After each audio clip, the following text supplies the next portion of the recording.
This is going to be Civil Rights Lecture number 2. Before we get started on the content for today's lecture, I did want to mention a few things I either forgot to mention or one mistake from the previous lecture.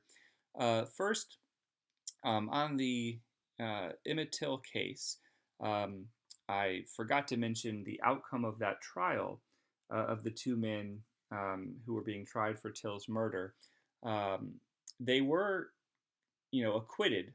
Um, this was mentioned in the reading that you did for your assignment, and that actually became another component of why this was such a catalyst for the civil rights movement as it emerged after the Till case, um, because of course the evidence for their guilt was quite strong, and yet you had this situation where they were both acquitted of that murder.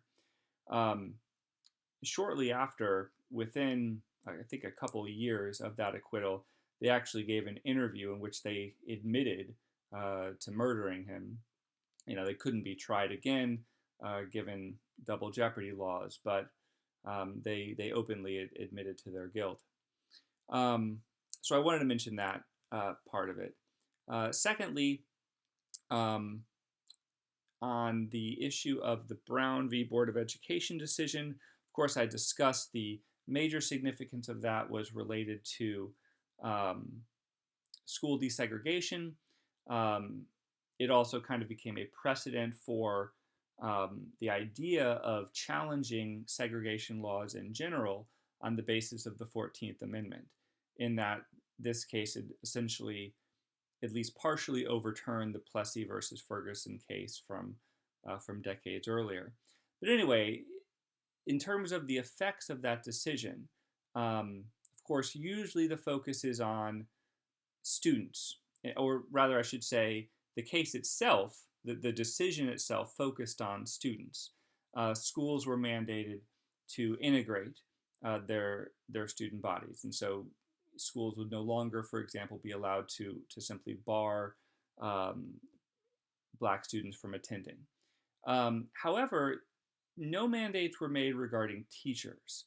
And so this kind of became this unintended consequence of the decision where, for years, really for decades, um, education as a career was one of the best pathways to the middle class for a lot of blacks in the United States. Becoming a teacher was something that could guarantee you, a respectable income and respectable kind of status in society. But that would, of course, be teaching at a black school. Uh, Now, though, with integration at least eventually happening, we mentioned that it took some time for it to be fully um, implemented. But schools were not required to, begin hiring black teachers. That is, white school. What had been exclusively white schools were not mandated to hire black teachers, and for a long time they didn't essentially.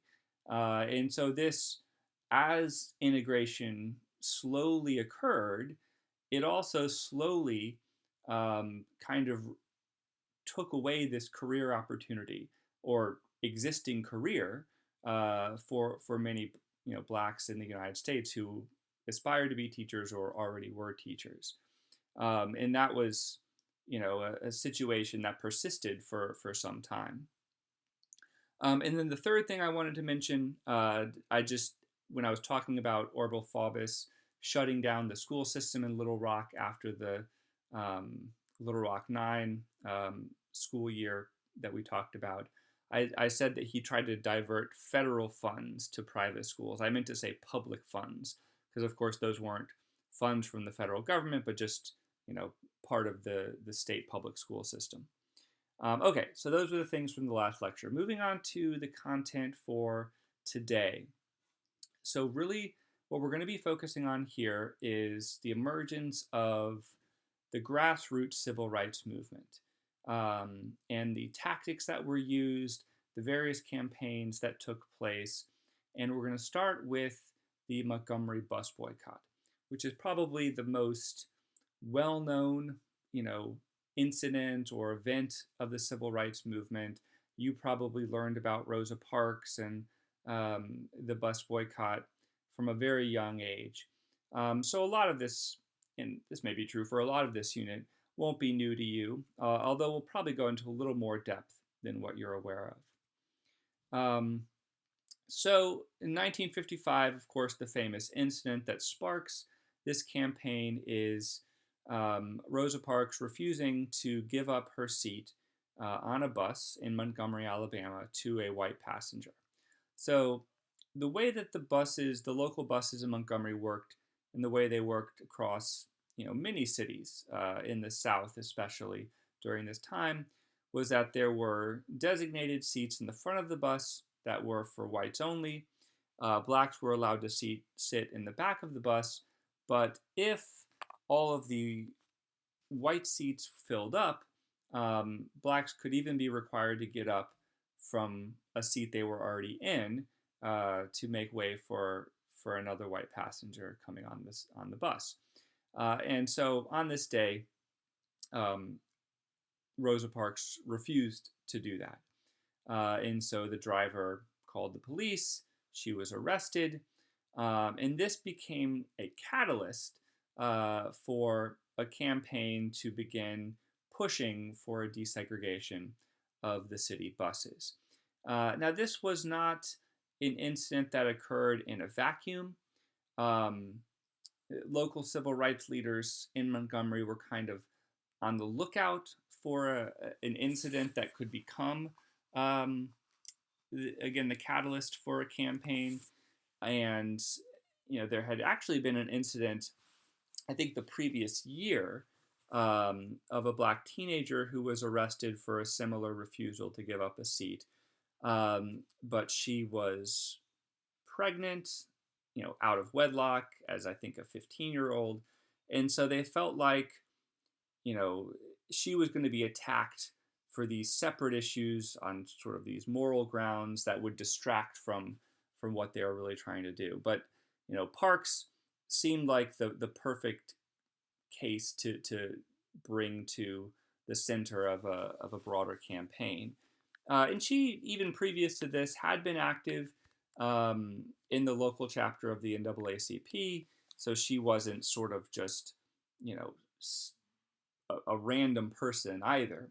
But at the same time, I think her decision on that day was more or less spontaneous. Um, so, like I said, coming after this arrest, you have an organized campaign that gets started by local community leaders, church leaders, including, and we can see in this photo here, we have Rosa Parks in the foreground, and that, of course, is Martin Luther King in the background. He was very young at the time, in his mid-20s, relatively new to the city of Montgomery. He was, born and raised in Georgia. He was a newly ordained minister who had taken over a local church in Montgomery not too long before this incident occurred. But already he had gotten a reputation for being an extremely charismatic figure, an excellent speaker, and someone who, despite his young age, ended up being chosen to lead the Montgomery Improvement Association, which was the organization formed to organize the response and to organize what becomes the bus boycott. And that, of course, is the central action that's taken, which is basically calling upon all blacks in Montgomery to refuse or to begin boycotting the local buses. And the idea behind this, and as we go through this whole campaign in Montgomery, we're going to see a lot of the characteristics of the broader civil rights movement that will carry on in the decade or more following Montgomery. Obviously, Martin Luther King Jr. becomes the most prominent figure in the national movement.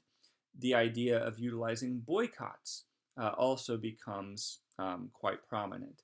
And the idea behind this was basically to put economic pressure on the local authorities.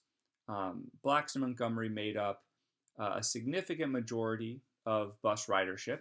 And so when you had, which ended up being extremely high levels of participation of, of the community in this boycott, it would mean a drastic drop in fares that the city was collecting from the buses.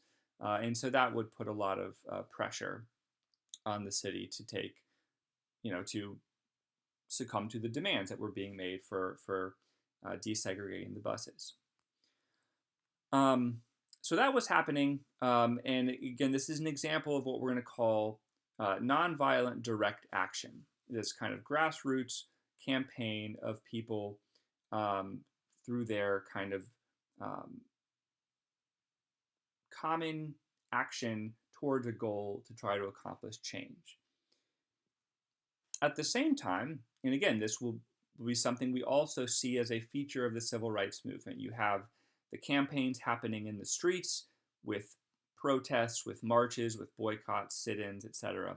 But then you also have the path of going through the courts, mounting legal challenges to segregation laws. Now, we already saw, of course, the Brown case as being an example of that. And that becomes, the overall strategy of the NAACP as an organization. They kind of stick to this tactic of using litigation to challenge segregation, whereas others like King and the organization he ends up forming, focusing more on direct action. But these things can be done in coordination with each other, right?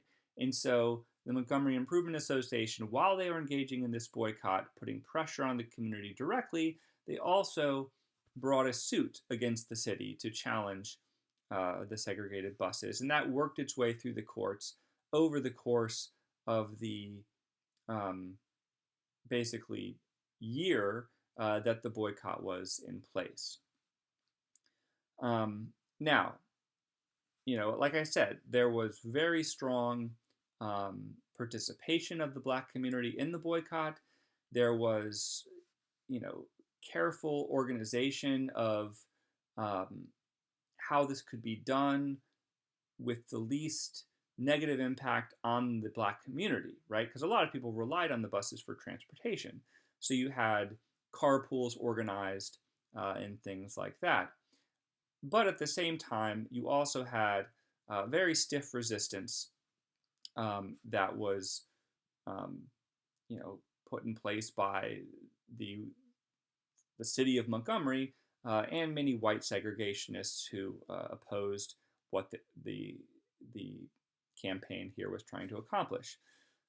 So, for example, on the side of the city itself, King and 89 others were arrested over the course of the campaign under anti-boycotting laws, which apparently were, on the books at the time. That is to say, if you were deemed to be engaging in the organization of a boycott, you could be arrested. Obviously, an individual choosing not to ride a bus, you couldn't necessarily prove that that was part of a boycott. But if someone was seen as having organized a group of people in boycotting a business, apparently they had laws against that. And then you have, and again, as we go through this, we'll see threads that will come up again and again as we go through other campaigns. So city, local, and state governments will engage in this action of responding to these campaigns, which, in many cases, again, were breaking laws. And so this is what we call civil disobedience. They were doing it in nonviolent ways.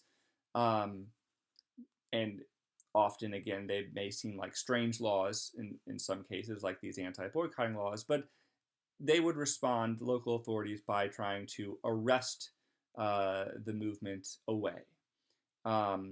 But then you also had acts of violence that would be carried out.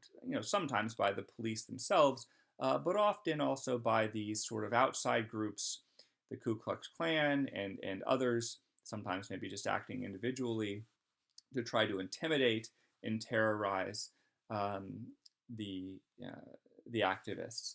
And so you had 4 black churches and MLK's actual home that were firebombed during this campaign. And again, this type of violence we'll see again and again um, by those who are opposing the civil rights movement. So about a year after this campaign started, um, you finally have a federal court ruling that um, basically is in favor of um, the the activists. A federal court rules that bus segregation of the type that's in Montgomery is in fact unconstitutional under the 14th Amendment. And so city officials, you know, mandated by this court decision, but also having been under this massive pressure, financial and social, from the black community, does ultimately agree to integrate. Um, so obviously, this has an impact in the specific institution that was being challenged, right? The local buses in Montgomery. But beyond that, as I've kind of alluded to here, this becomes a model for the type of nonviolent direct action that we will see in later campaigns. It also becomes yet another successful court ruling. Increasingly, the courts will be viewed as an ally. That is, at least the federal courts will become viewed as an ally to the movement. And in the case of Martin Luther King specifically, he definitely emerges as this major figure and ultimately a national figure. He, along with several other ministers, formed the Southern Christian Leadership Conference, or SCLC, in 1957, and it becomes one of the leading civil rights organizations over the next decade. Okay, so let's take a look now at how these tactics of nonviolent direct action begin to spread, and other examples of how it's carried out in the years that follow. So we're going to look at 2 types of actions on this slide, sit-ins and freedom rides. So the sit-in movement really started with college students. So in 1960, starting in 2 particular college towns of Greensboro and Nashville, and again, these are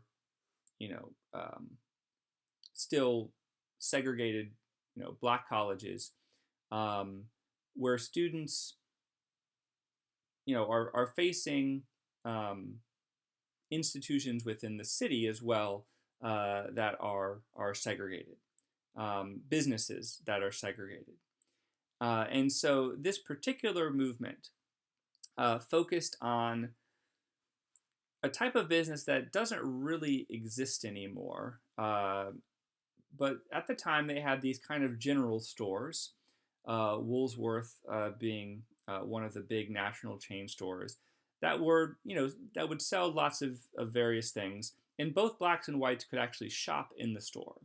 But then they would have these lunch counters. And this is the part that doesn't, we don't really have too much of an equivalent to this anymore. But basically, you could sit down at the counter, order a hamburger or something, and have lunch in the store. But that was for whites only. So basically, blacks were, not allowed to sit at or order from these lunch counters. So the sit-in movement was basically an effort to challenge that segregation by basically going in and sitting at the counters anyway. Maybe not even attempting to order anything, but also refusing to move.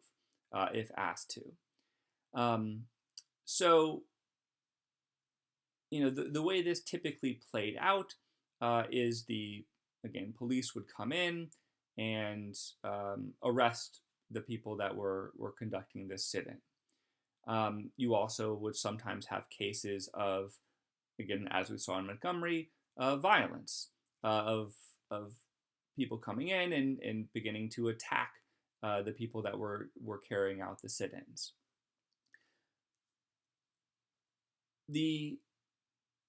What went into this usually, though, ahead of time, because of course the activists anticipated that there might be violence, and they were committed to the philosophy of nonviolence, right? And this is something that, again, I mentioned on the previous slide, this idea of nonviolent direct action. The idea behind it, philosophically, was to kind of maintain the moral high ground and to maintain moral purity in the face of, an evil that you're trying to confront, right? And this, was borrowed.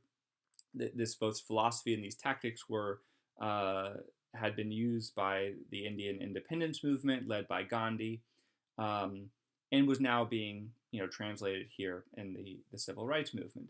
So there's a philosophy behind it, but it also was seen in a tactical sense of a way of trying to, I guess maintaining the moral high ground can be seen from a philosophical point of view, but it also could be seen from a tactical point of view. Of ultimately, it was clear that for change to occur, there would have to be pressure placed, but also, and this would include economic pressure, as we mentioned with boycotts, but it would also be trying to convince, more moderate whites of the evil of segregation, a system, and not just segregation, but racial discrimination and oppression in general, a system that had existed and which maybe more moderate whites took for granted. They didn't think about it very often, but if it was brought sort of in their face, and they would see these scenes, for example, of, white segregationists coming in and beating up nonviolent protesters, that would sort of force it to the foreground, that they'd have to think about it, they'd have to, think about the morality of it, and couldn't really ignore it as much anymore. So that becomes kind of, again, part of the idea behind the tactics.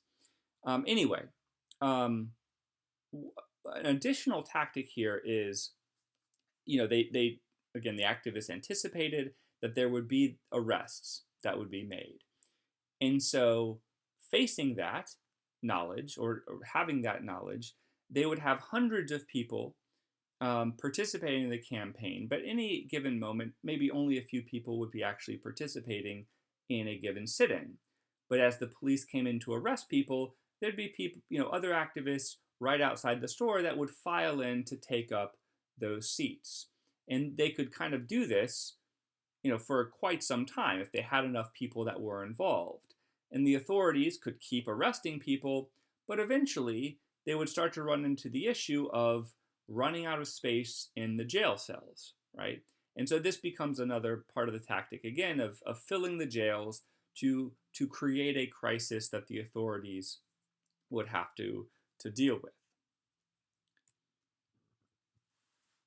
All right, so you've got the economic pressure. Okay, so I was mentioning the sit-ins. Along with the sit-ins, that sort of was the catalyst for these movements, and starting in Greensboro and Nashville, but spreading to some other cities as well. That was the catalyst, but then you also, along with the sit-ins, had a call for the black citizens of these cities to begin boycotting the stores in general.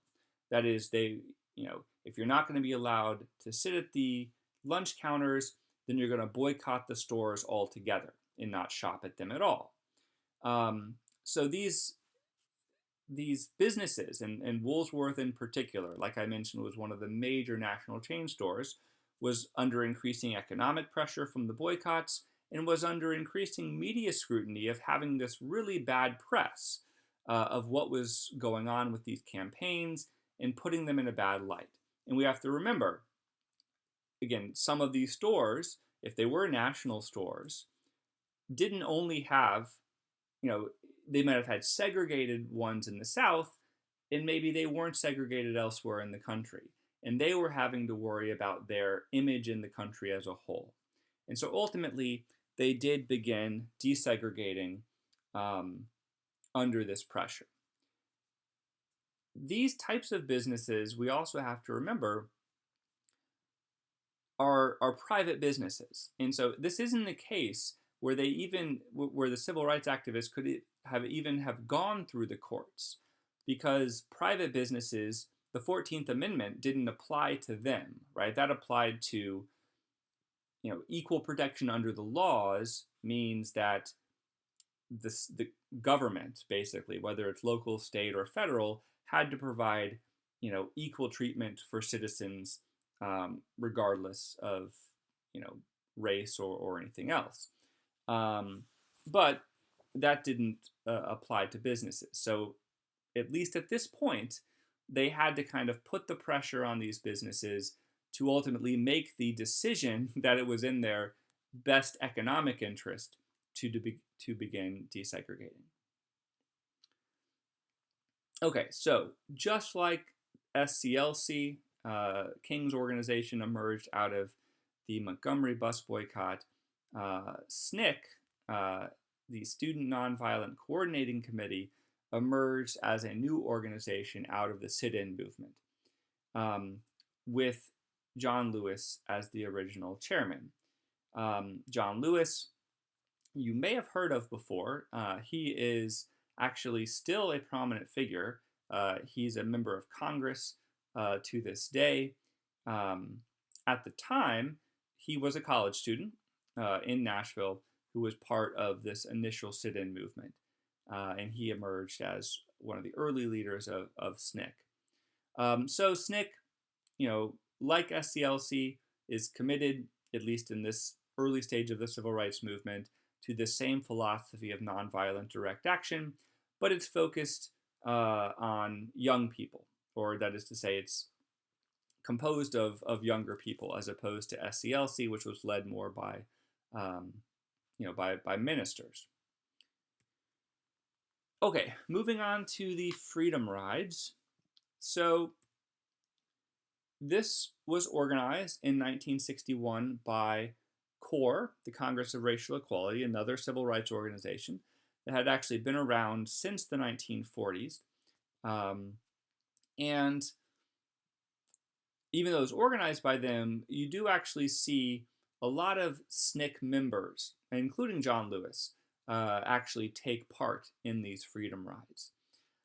So the idea here was that this was, again, buses, although these were not local buses, but rather interstate buses, traveling across the South.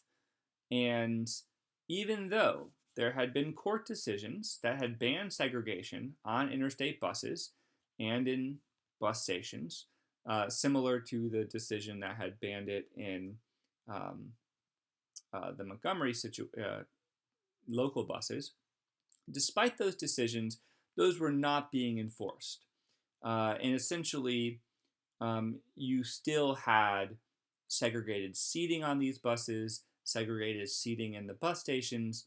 And so the Freedom Rides were basically a group of riders that were going to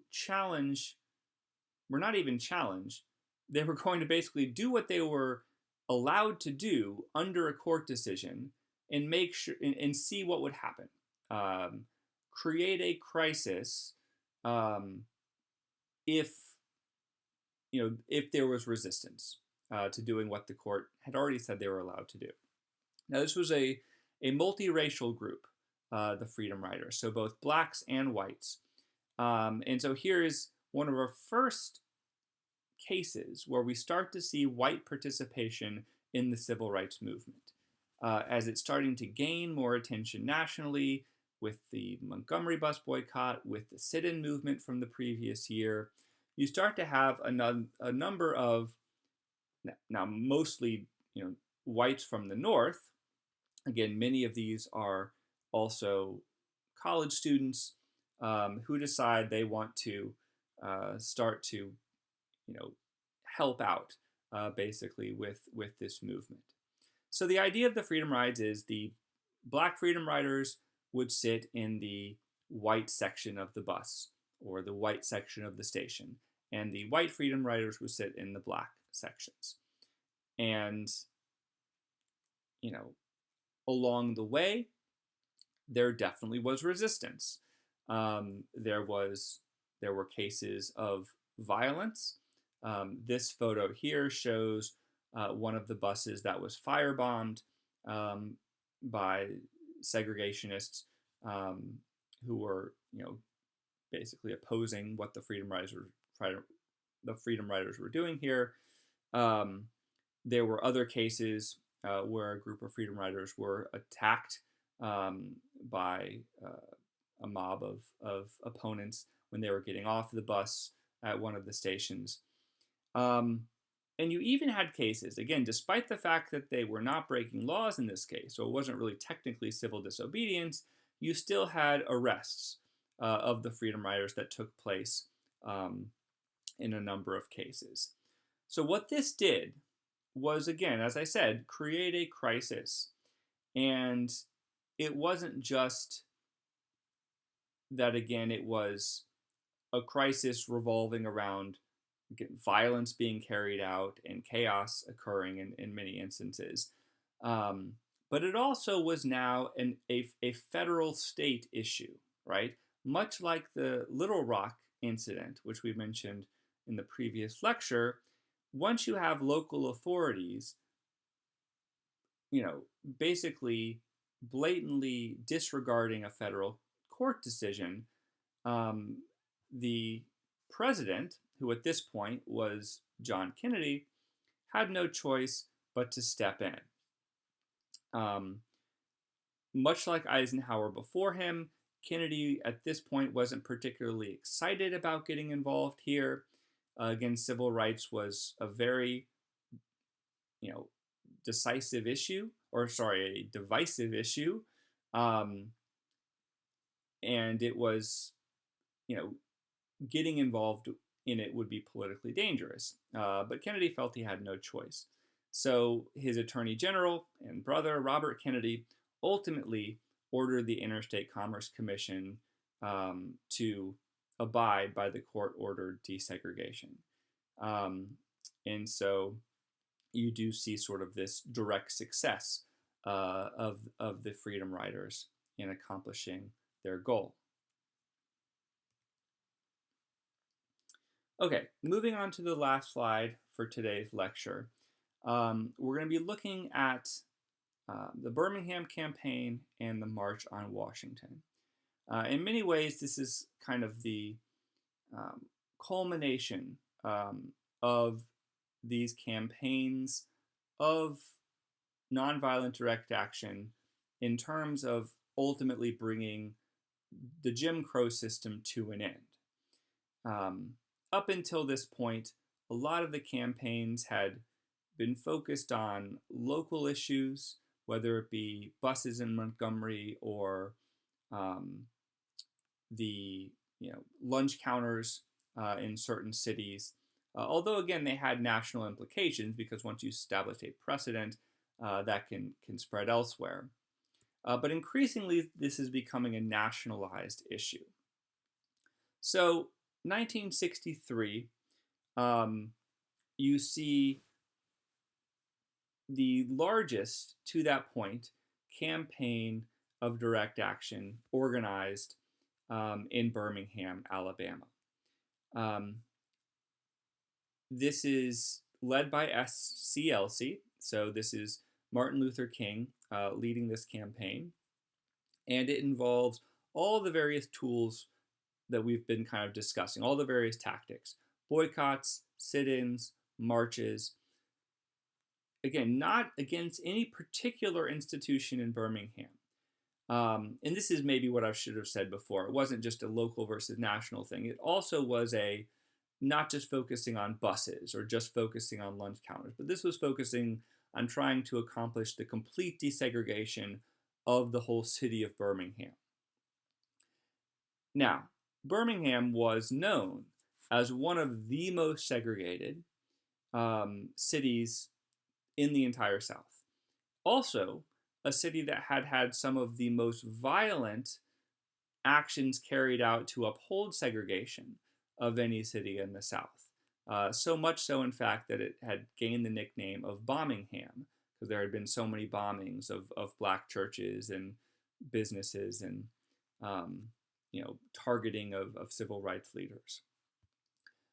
But so you might think, well, it's a strange city to choose, but in many ways, that was the reason it was chosen as the target, because it was clear that there would be so much resistance from the segregationists in Birmingham that it would kind of create the maximum level of crisis that would bring the attention of the nation to what was happening.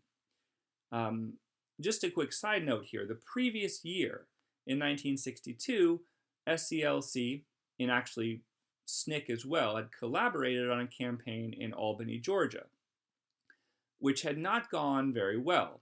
They implemented a lot of these tactics, but the city was able to respond to it and avoid it becoming a huge crisis. So the police chief in Albany, for example, had studied the tactics of the movement, knew, for example, that when the police used very violent tactics, that brought a lot of media attention, right? And that also, when mass arrests were made, it created the issue of running out of room in the jails. So he did a couple of things.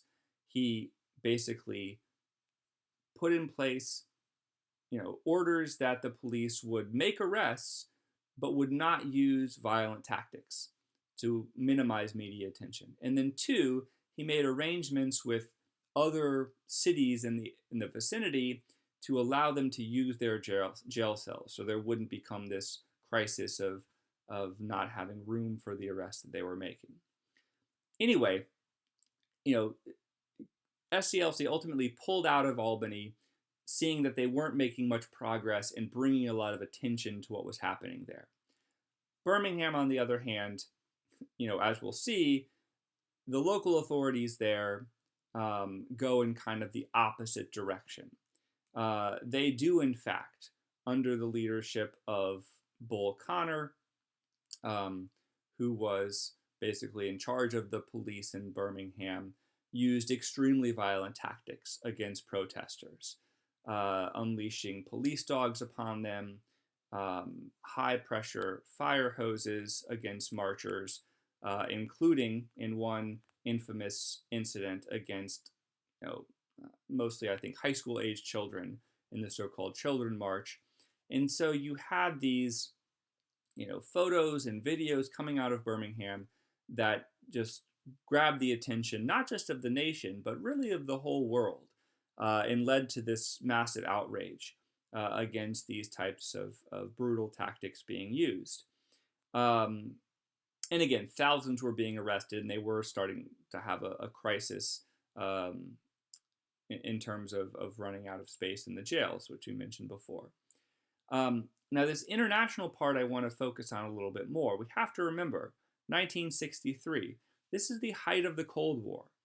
And this becomes just, an amazing propaganda opportunity for the Soviet Union, right? To say, look at what the United States represents, what capitalism represents, the brutal oppression of a whole race of people within the US. So this is something that also begins to affect the way that the Kennedy administration, for example, starts to view this issue, which is, that it's a bad look for the United States, essentially. I think also that Kennedy morally, believed the civil rights movement was on the right side of history, and ultimately, um, moves both his own administration and the Democratic Party into beginning to embrace the civil rights movement more openly. Um, in the meantime, locally, under this intense pressure, the city does agree to desegregate. And so that begins to take place. But in a larger sense, Birmingham also becomes this catalyst for um, a move towards a national breakthrough on civil rights. Because in the face of what happened and was happening in Birmingham, President Kennedy announces um, his support for civil rights legislation. And a civil rights bill starts making its way through Congress. And this becomes the context for the March on Washington, which is, also takes place in 1963, August 28th, and becomes, you know, probably viewed by many as kind of like the high point of the civil rights movement, certainly in terms of scale. And you can see from this photo here, this was a massive demonstration that took place on the National Mall in Washington, D.C. A multiracial group of protesters, of marchers, coming out to show support for civil rights, and specifically for the civil rights bill that was, again, being debated in Congress at that time. Quarter of a million people um, participated. This was, up until that point, the largest ever political um, kind of gathering in history, at least in U.S. history. All of the major civil rights organizations were involved, so SCLC, SNCC, CORE, the NAACP, the Urban League, one we haven't even mentioned yet. The leaders of these various organizations all gave speeches. Of course, most famously, this is where Martin Luther King gives his I Have a Dream speech. And it was, like I said, kind of considered one of the major high points of the civil rights movement as a whole. So we will discuss in a later lecture, I think, yeah, it should be the next lecture, um, the ultimate passage of the Civil Rights Bill of 1964. But it was definitely these campaigns in Birmingham and then the March on Washington that really helped to accomplish that goal. Okay, so we will end the lecture there, and we'll pick up next time looking at the other big issue that activists worked towards, which was voting rights, and then also look at the legislative victories with the Civil Rights Act of 1964 and the Voting Rights Act of 1965.